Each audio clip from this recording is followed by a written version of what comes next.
"Get out of here before I call security, you useless girl." The words of the manager echoed through the main dining room of the Golden Horizon, cutting through the ambient noise like a gunshot in a quiet cathedral. Silverware paused mid-air, conversations died instantly, and dozens of wealthy patrons turned their eyes toward the center of the room. There, a 23-year-old waitress stood with her back perfectly straight and her chin held high, while a puddle of hot coffee slowly expanded across the cream-colored marble floor of the most exclusive restaurant in Beverly Hills. Victoria Cole was not crying, and that was precisely what irritated Richard Sterling the most. The manager of the Golden Horizon had spent 12 years building a reputation as an inflexible, meticulous man, entirely incapable of tolerating the absolute slightest error within his pristine establishment. He stood exactly 6 feet tall, always wore the same navy blue suit that he had professionally pressed twice a week, and had perfected the dark art of humiliating his employees with a polite smile that his superiors interpreted as authority and his subordinates recognized as pure, unadulterated cruelty. Richard Sterling practically never raised his voice in front of the esteemed clients, considering himself far too professional for such vulgarity, except for today. Today, Victoria Cole had committed the unforgivable, mortal sin of abandoning her high-paying tables to help a poor elderly man. The entire ordeal had actually commenced precisely 40 minutes earlier, when Mr. Edward Carter, 81 years old, possessing arthritic hands, and the slow, shuffling walk of someone carrying the weight of a tremendously difficult life upon his fragile shoulders, had arrived at the restaurant, accompanied by his devoted daughter. Victoria had attended to them from the very first moment, with the exact same level of meticulous care and attention that she dedicated to any other diner. Completely ignoring the simple worn clothing they both wore, and the anxious way the daughter looked at the menu with eyes slightly widened at the exorbitant prices. That specific type of panicked gaze was something Victoria recognized intimately. It was the unmistakable look of someone who had saved for many long months just to afford a fleeting luxury that the rest of the room considered a mundane, everyday occurrence. There was something profoundly touching about Mr. Edward that sharply reminded Victoria of her own late grandfather, especially the way he requested items with an almost antiquated, gentle courtesy, treating every single word spoken as if it were a precious gift. He had carefully placed the linen napkin over his trembling knees with a certain retained elegance, and Victoria had happily brought him his warm coffee with milk and his sweet pastry. However, when the elderly man attempted to reach for the sugar bowl positioned at the far end of the heavy oak table, his elbow accidentally struck the ceramic cup, and the disaster unfolded in less than 2 seconds. The heavy cup toppled, spilling scalding coffee over the pristine white tablecloth, soaking Mr. Edward's trousers and splashing onto the upholstered edge of the expensive chair. The old man let out a small, startled gasp of pain, and Victoria was immediately at his side before anyone else in the dining room even possessed the reflex to react. Clutching a clean linen towel in her hand, she crouched down to rapidly check if Mr. Edward was injured, asking him with genuine, heartfelt concern if the scalding liquid had burned his fragile skin. "I am completely fine, my child. I am fine," the grateful old man had murmured with that helpless, beautiful tenderness that the elderly display when someone finally treats them with basic human dignity, assuring her it was merely a sudden fright. Victoria had swiftly and gracefully changed the ruined tablecloth, brought him a fresh, complimentary coffee without a moment of hesitation, and offered a warm apology accompanied by a smile that held absolutely nothing fake or manufactured.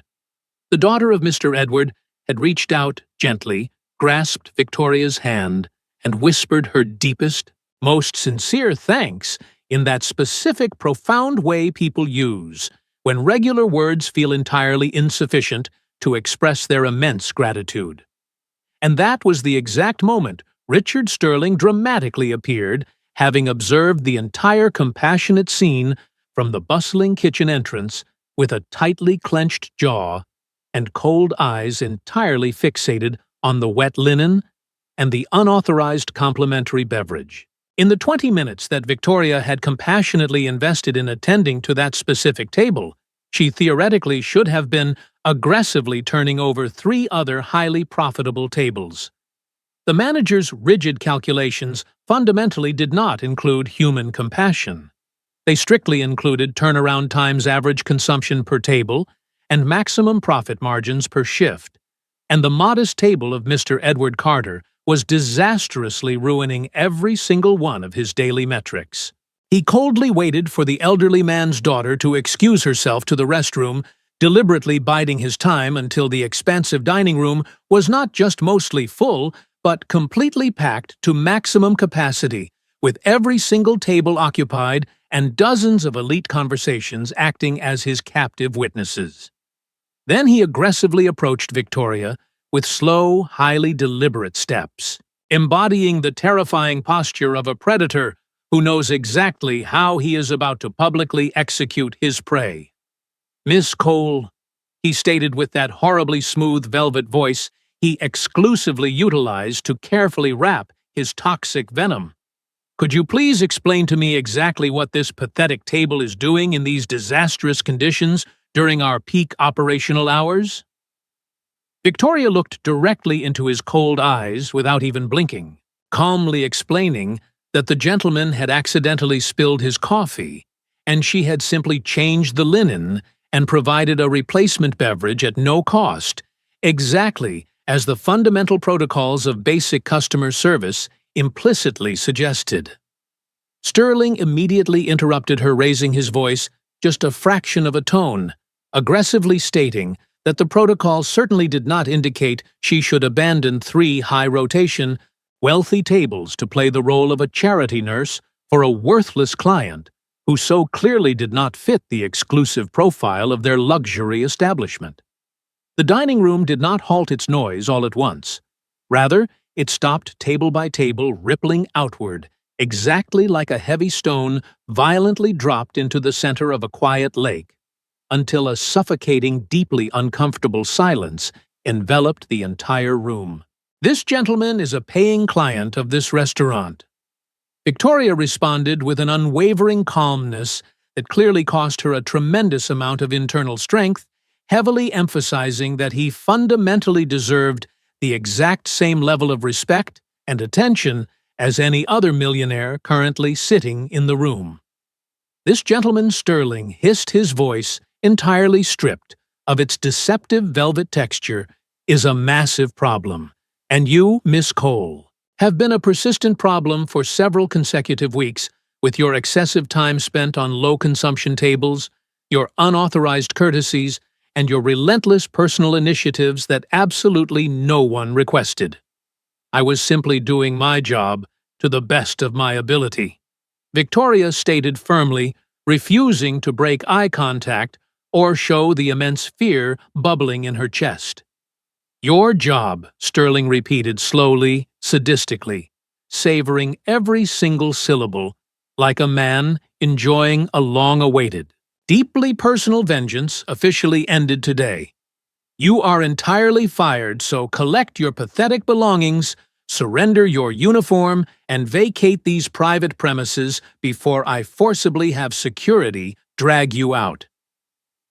The devastating silence that immediately followed was the specific suffocating type of silence that carries immense physical weight, as Mr. Edward opened his mouth in shock, but failed to articulate a single word, while at the adjacent table, a wealthy middle-aged woman dropped her silver fork onto her china plate with a loud clatter that resonated terribly.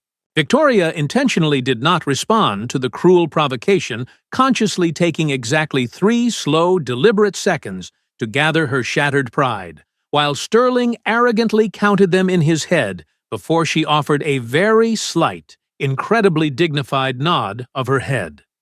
She calmly walked to the small, cramped employee locker situated behind the main bar, carefully retrieved her dark brown, slightly worn handbag, silently packed her mobile phone and her apartment keys, and slowly unfastened her apron with precise, methodical movements, adamantly refusing to display any outward sign that her entire world was violently collapsing. Because internally, her world was indeed shattering into 1,000 pieces. She had spent 18 agonizing months working at the Golden Horizon, rising at 5 o'clock in the morning to reliably commute from the working-class neighborhoods of Riverside, dutifully working double shifts when her colleagues faked illnesses, and desperately sending half her wages home to her beloved mother, Clara. Clara Cole was fiercely battling a severe case of diabetes that was unfortunately advancing far more rapidly than the meager family savings could manage, and Victoria had endured 18 months of smiling through burning feet and condescending clients entirely for the sake of survival, only to lose everything today for simply helping an elderly man.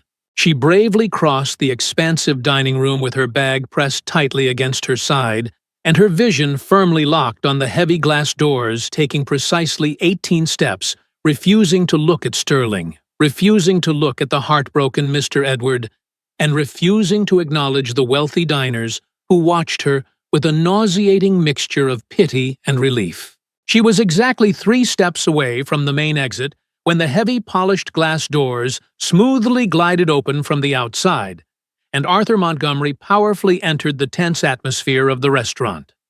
First to enter was his personal assistant, an impeccably composed young man of perhaps 28 years, wearing a sharp gray suit and a highly discreet earpiece in his right ear, holding the heavy door open with both hands, and an expression of total professional neutrality. Then came the wheelchair, an incredibly modern, sleek black electric model that moved with the absolute silence of a hidden threat that fundamentally never needs to announce its terrifying presence. Seated within it, possessing the perfectly straight back of a powerful leader who had absolutely never forgotten how to command an empire, even though his lower body no longer obeyed him, was a 68-year-old billionaire with entirely stark white hair and incredibly dark, alert eyes hidden behind thin-rimmed glasses.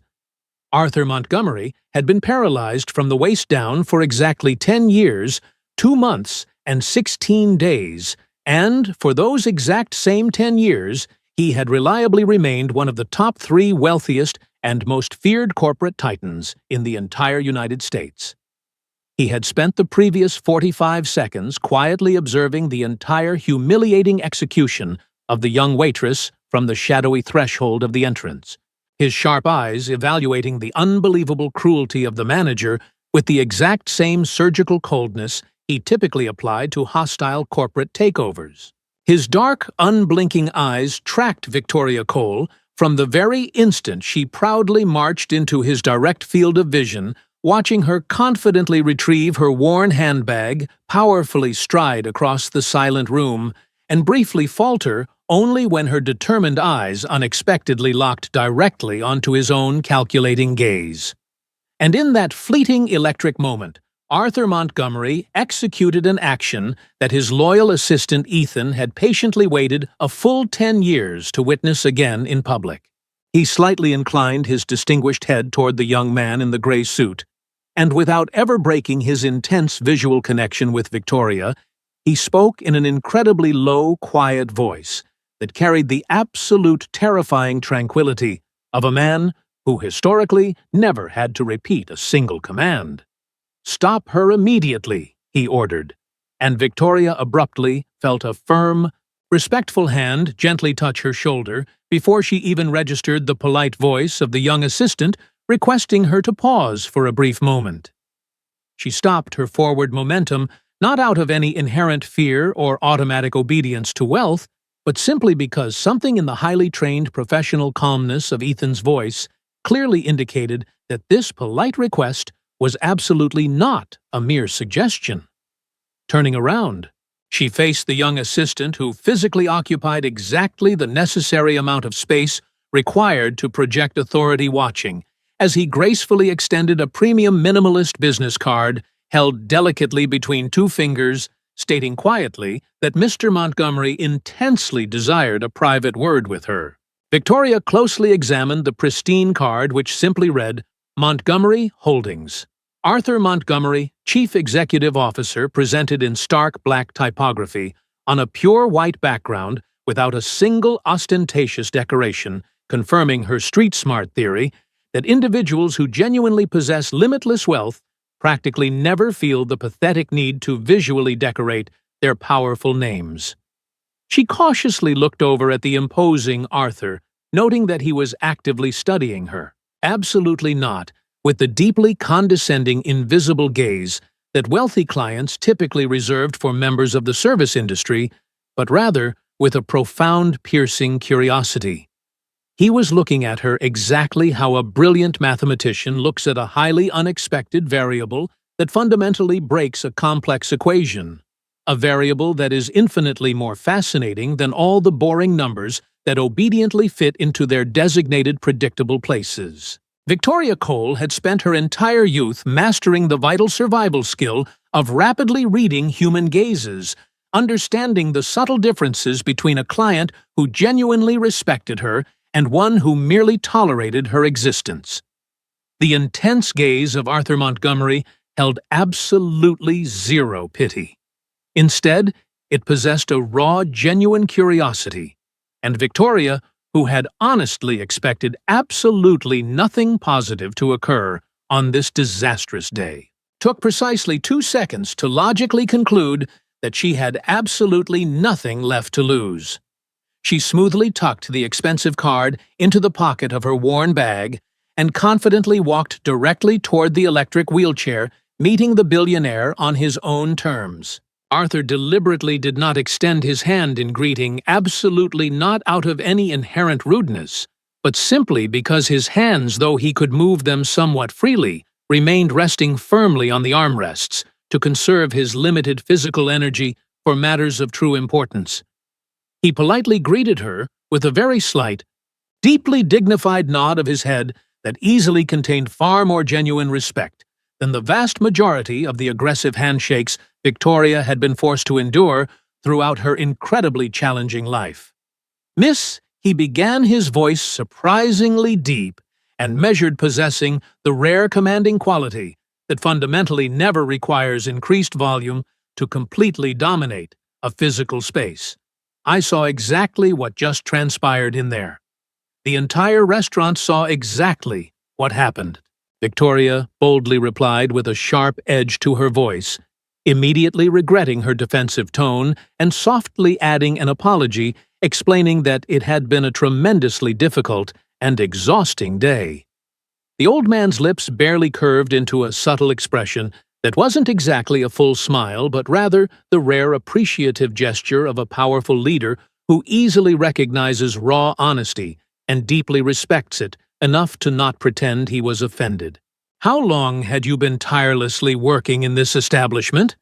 he asked, smoothly transitioning into an interrogation that felt surprisingly natural, prompting Victoria to reveal her 18 months of service, her previous 2 years, at a chaotic hotel in downtown Los Angeles, and her 6 months at a busy coffee shop while completing her arduous university studies. "What specific degree did you earn?" Arthur pressed his dark eyes, sharpening with intense focus, when Victoria proudly stated she held a degree in business administration from the University of California, Los Angeles, graduating in the top percentile. Something monumental shifted deep within the old man's eyes, a subtle, almost imperceptible click, entirely resembling the satisfying moment a complex key finally turns inside a heavy rusted lock. As he astutely guessed, she had attended the expensive university on a full academic scholarship. Victoria slightly furrowed her brow in genuine confusion as to how he could possibly know such an intimate detail, confirming that she indeed held a full scholarship and had graduated with a flawless 4.0 grade point average, despite working terrible hours to survive. Arthur slowly nodded his head, his brilliant mind processing the incredible disparity of her situation. As Ethan remained standing a few feet away, entirely neutral and invisible, perfectly embodying the ultimate professional assistant. Why on earth is a brilliant top-tier business graduate serving hot coffee to ungrateful millionaires? Arthur asked, his tone completely stripped of judgment, representing a genuine, profound question from a man who actually listened to answers rather than merely waiting for his own turn to speak. Victoria heavily considered lying, desperately wanting to protect her vulnerable pride, with a vague, polite excuse, but she sharply remembered she had just lost her sole source of income for defending a stranger, leading her to bravely reveal the heartbreaking truth about her mother, Clara's severe diabetes. She explained that the desperately needed medical treatments cost infinitely more than their basic insurance covered, and her entry-level corporate salary as a recent graduate simply could not bridge the massive financial gap, forcing her to rely on the lucrative immediate cash tips of high-end waitressing to keep her beloved family alive. Arthur maintained a profound, heavy silence for a long moment, while the chaotic afternoon traffic of Los Angeles continued its indifferent, noisy flow just outside the glass doors, deeply contrasting the life-altering moment occurring on the pavement. "I have a highly unconventional proposal," Arthur finally stated, offering her a position as his personal events coordinator and schedule manager, a demanding role requiring erratic hours and dealing with his famously difficult, highly toxic family. However, the base salary would completely triple what she earned here, featuring comprehensive executive benefits and, most importantly, a premium family medical insurance plan that would entirely cover every single one of her mother's incredibly expensive treatments without question. The terrified, exhausted heart of Victoria Cole skipped a dramatic beat as those miraculous words landed heavily upon her chest, prompting her to bravely ask the billionaire exactly why he was offering this unbelievable lifeline to a complete stranger. "Because I watched incredibly closely how you behaved when you genuinely believed that absolutely nobody important was looking," Arthur answered with absolute piercing honesty, a reason that convinced Victoria to cautiously accept the small contact card from Ethan stepping out into the warm California sun with a terrifying, beautiful spark of sudden hope. The sprawling Montgomery estate, located deep within the ultra-exclusive hills of Bel Air, was absolutely nothing like the sterile, intimidating environment Victoria had nervously imagined during her sleepless night in her small apartment. She had fully anticipated discovering a freezing, soulless fortress, constructed of blinding white marble, featuring endless corridors resembling corporate airport terminals, staffed by terrified servants who marched in perfectly straight lines and rigidly refused to ever lift their submissive eyes. She had expected to step into the exact type of unlivable, perfectly symmetrical, entirely artificial home that was constantly featured in the glossy architectural magazines the wealthy clients at the restaurant casually left behind on their tables. What she actually found, when Arthur's sleek black corporate vehicle smoothly stopped in front of the massive wrought iron gates at exactly 15 minutes past 9 in the morning, was profoundly, surprisingly different. The expansive mansion was undeniably massive, boasting 4 distinct levels and incredibly lush gardens that wildly extended outward, as if the incredibly vast property genuinely did not know where its borders were supposed to legally terminate. Yet, there was an undeniably organic, welcoming quality to its historic architecture, powerfully suggesting that it had been lovingly built by a visionary who actually intended to live fully within its walls, rather than a narcissist merely seeking to constantly impress jealous outsiders. The towering windows were wide and inviting, and the sprawling rear gardens prominently featured ancient twisted trees that no modern pretentious landscape designer would ever willingly select because they were far too beautifully irregular and entirely too real. A massive, vibrant purple bougainvillea violently climbed the entire northern stone wall with the absolute, glorious insolence of a living entity that had been comfortably installed there for several decades and intimately knew that absolutely nobody possessed the power to ever remove it. Ethan, the ever-professional assistant, was patiently waiting for her at the grand entrance, smoothly informing her that Mr. Montgomery was locked in an intense corporate meeting until exactly 11 o'clock, and had specifically instructed him to provide a comprehensive tour of the facilities. He noted that he was to thoroughly explain the complex parameters of her new position before officially introducing her to the notoriously difficult remainder of the Montgomery family, a prospect that Ethan announced with a carefully guarded hesitation. Victoria astutely looked directly at the young assistant, asking point-blank if there was crucial survival information she desperately needed to comprehend before meeting these mysterious relatives, sensing the deep, unspoken warning perfectly hidden within his calm demeanor. Ethan paused for precisely 1 second, choosing his next words with the absolute terrifying care of an expert diplomat navigating a deadly minefield, plainly stating that the Montgomery family was incredibly complex and deeply fractured. The very first relative she unfortunately encountered without any formal introduction whatsoever was Robert Montgomery Jr., who was aggressively descending the grand main staircase at the exact moment Victoria and Ethan crossed the massive central vestibule.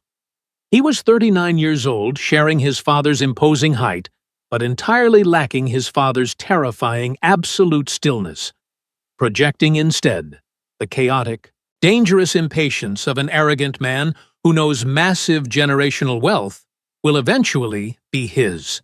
He was dressed in ridiculously expensive designer athletic wear, confidently sporting a gray training pant and a black Italian hoodie that Victoria instantly recognized because the most arrogant, demanding clients at the restaurant frequently wore that exact brand to project casual superiority. His dark hair was slightly damp, indicating he had just finished an intense workout in the massive private gymnasium that Ethan had previously mentioned occupied the entire northern wing of the sprawling third floor.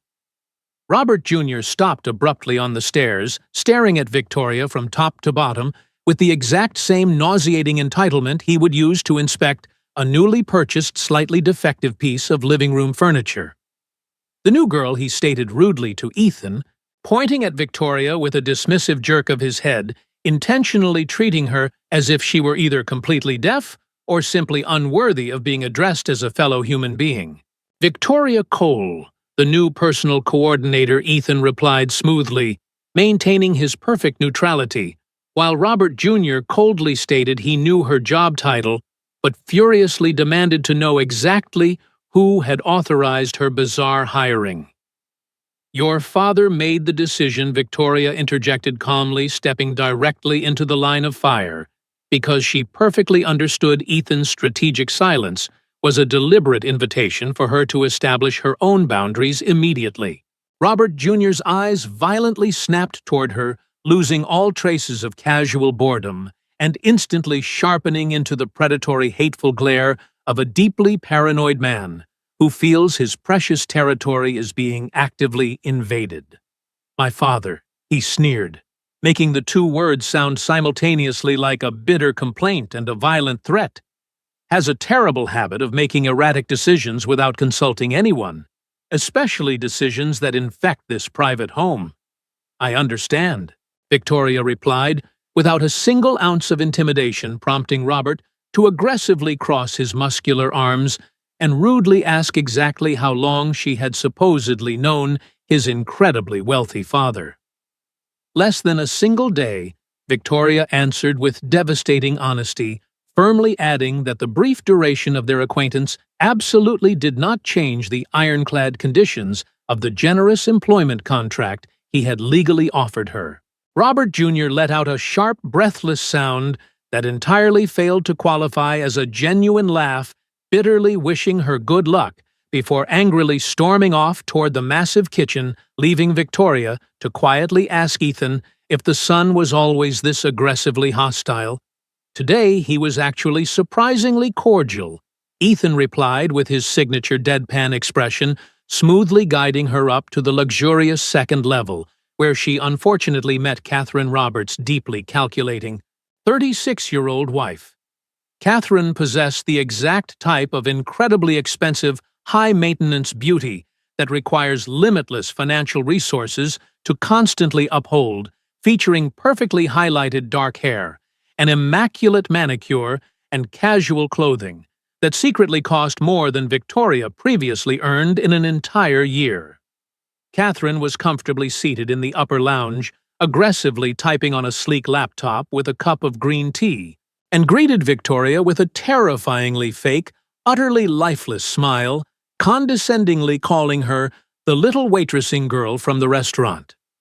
Victoria firmly extended her hand, introducing herself properly, while Catherine barely touched her fingertips, sweetly dripping venom as she noted how entirely bizarre it was that Arthur had completely skipped the rigorous background checks and security protocols to hire a random server off the street. That specific inquiry would have to be directed entirely to Mr. Montgomery himself, Victoria countered politely, but firmly refusing to be drawn into the toxic, passive-aggressive game that Catherine had so clearly spent her entire miserable adulthood perfecting.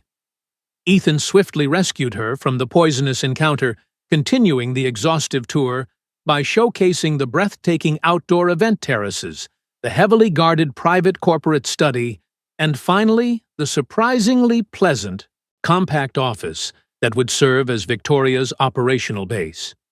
Once they were safely secluded within her new office, Ethan's professional mask slightly slipped, revealing a grave, profound seriousness as he quietly disclosed the most dangerous, highly classified secret of the Montgomery Empire. Arthur Montgomery. Ethan whispered with immense gravity, was far more critically ill than anyone outside the estate realized. The devastating spinal accident from a decade ago had recently spawned severe, terrifying cardiac complications that the doctors were struggling to control. Ethan warned Victoria that she absolutely must be prepared for sudden life-threatening medical emergencies, heavily implying that the vicious family members were actively circling like starving vultures, impatiently waiting for the patriarch's weak heart to finally fail so they could seize the massive corporate throne. During her entire first week at the sprawling Bel Air estate, Victoria Cole did not commit a single solitary error, a flawless performance that ironically made her a massive glaring target in a deeply paranoid household where perfection was instantly viewed as an act of aggressive warfare. She successfully coordinated 3 complex high-stakes social gatherings, entirely reorganized the outdated vendor management system that had been disastrously neglected for 2 full years, and ruthlessly negotiated a stunning 17% reduction in the annual floral contract without losing a single petal of quality. Furthermore, she proactively drafted a comprehensive 4-page analytical report detailing the exact status of Mr. Montgomery's social and philanthropic commitments for the upcoming 90 days, implementing a brilliant color-coded priority matrix that absolutely nobody had requested. Arthur Montgomery read that magnificent, unsolicited document twice in complete silence, uttering absolutely nothing, but his dark, calculating eyes gleamed with the profound satisfaction of a master chess player who realizes his newest seemingly insignificant pawn is actually a tremendously powerful queen in disguise. By the heavily tense second week, Robert Jr. actively began stalking her movements, entirely convinced she was a highly trained corporate spy deployed by his terrifying father to actively sabotage his own desperate, greedy ambitions to take over the massive holding company. Robert strategically appeared in the long, quiet corridors with deeply suspicious frequency, aggressively inspecting the shared administrative documents the very second Victoria stepped away from her oak desk, and constantly peppering her with thinly veiled hostile interrogations disguised as casual, friendly conversation. Victoria effortlessly deflected every single poisonous inquiry with absolute unwavering clarity and zero visible anxiety, a psychological defense mechanism she had thoroughly perfected after years of surviving the brutal, soul-crushing environment of high-end customer service. By the third week, the incredibly high stakes were dramatically elevated when Arthur summoned Victoria into his heavily guarded private study, On a quiet Tuesday afternoon, the golden California sunlight casting long, dramatic shadows across the dark mahogany furniture. Arthur firmly slid 3 heavily redacted, highly confidential corporate folders directly across his massive desk, revealing the incredibly complex internal financial statements of the entire Montgomery Holdings empire, covering 12 massive subsidiaries and international operations spanning 3 different countries.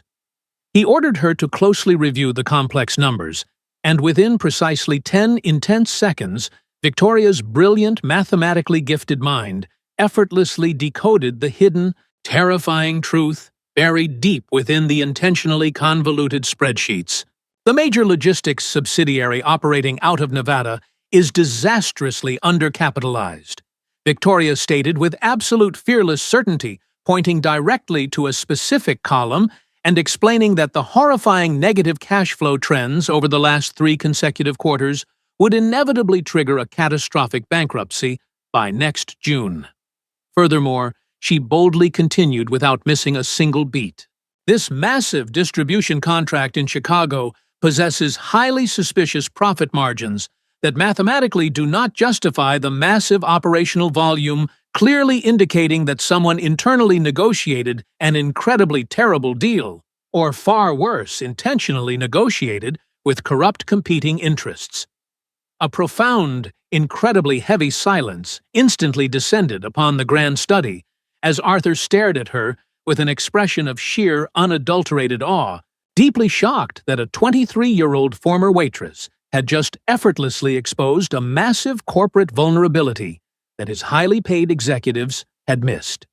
He quietly asked her exactly where she had learned to brutally dissect advanced financial statements with such terrifying precision, to which Victoria proudly revealed the heartbreaking story of her late grandfather's failed manufacturing plant in Riverside.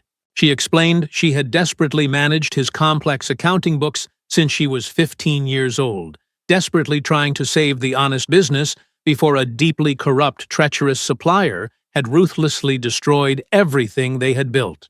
Arthur slowly nodded profoundly, understanding that the deep bleeding wounds of her painful past had forged her into an incredibly brilliant, fiercely protective weapon, immediately declaring that starting tomorrow she would attend the highest-level executive board meetings not as a silent secretary, but as a vocal, empowered observer.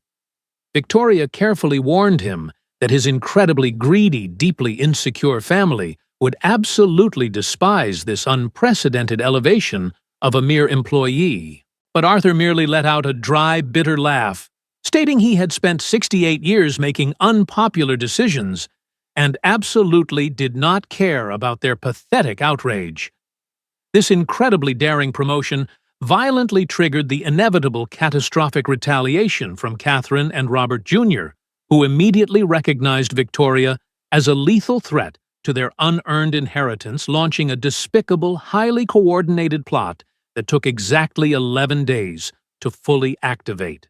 On a chaotic Monday morning, 3 absolutely vital, highly sensitive folders suddenly vanished into thin air from Arthur's securely locked study, specifically containing the original Nevada contracts and the highly confidential Chicago agreements that Victoria had recently reviewed.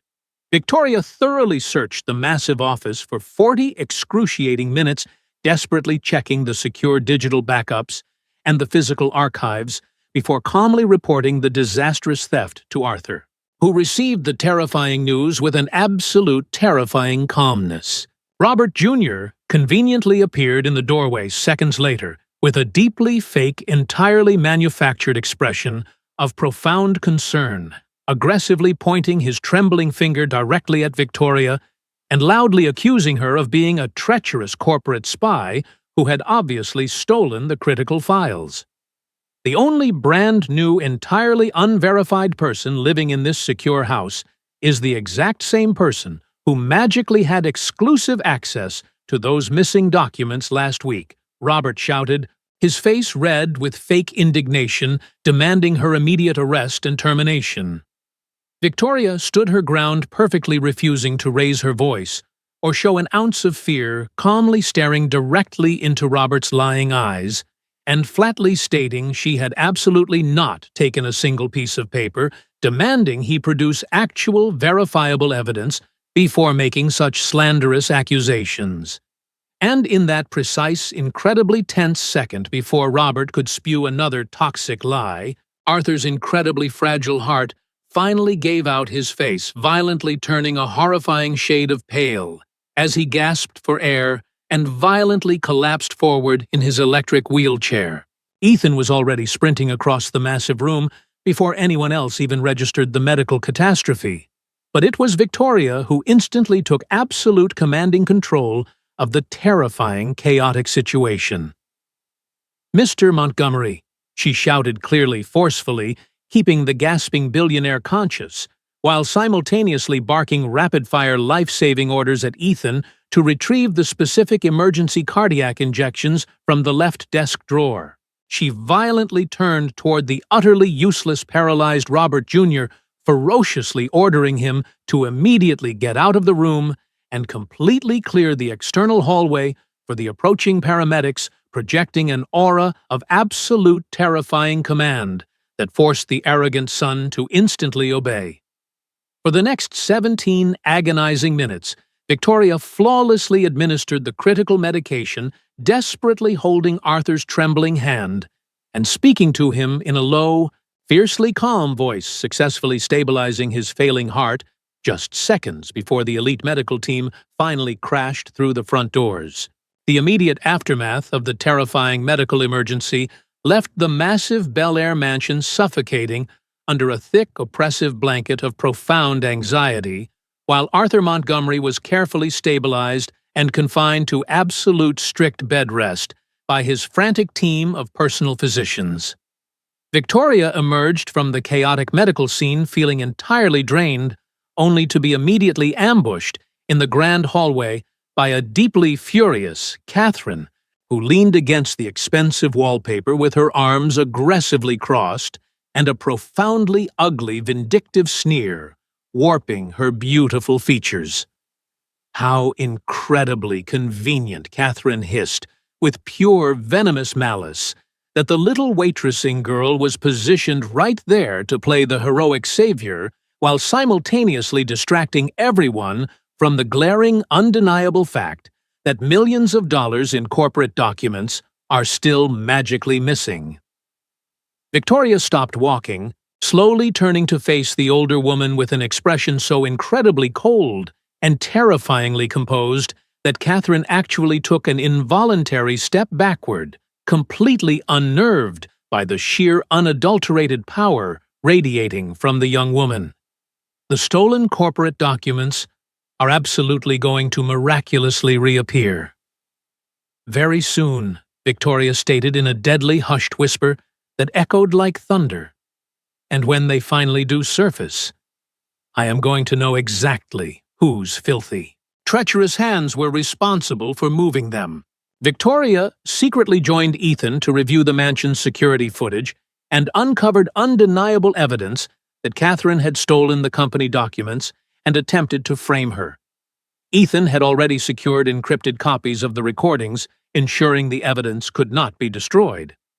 After watching the footage, Arthur calmly confirmed the document's location and ordered an emergency family meeting. There he exposed Catherine and Robert's betrayal, announced their eviction without compensation, and thanked Victoria for her loyalty and courage, firmly establishing her place as his trusted ally. 6 weeks later, Arthur shocked Montgomery Holdings by appointing Victoria as the new chief operating officer, giving her authority over the entire corporation after presenting her brilliant 42-page strategic plan. Despite initial skepticism from senior executives, she convincingly defended her ideas and earned their respect. Soon after she confronted Richard, the restaurant manager who had once humiliated and fired her, professionally ending his company's lucrative catering contract because of his lack of compassion. Under Victoria's leadership, the business flourished, her family's lives improved dramatically, and she realized that genuine kindness and integrity, not cruelty or deception, are the true foundations of lasting success.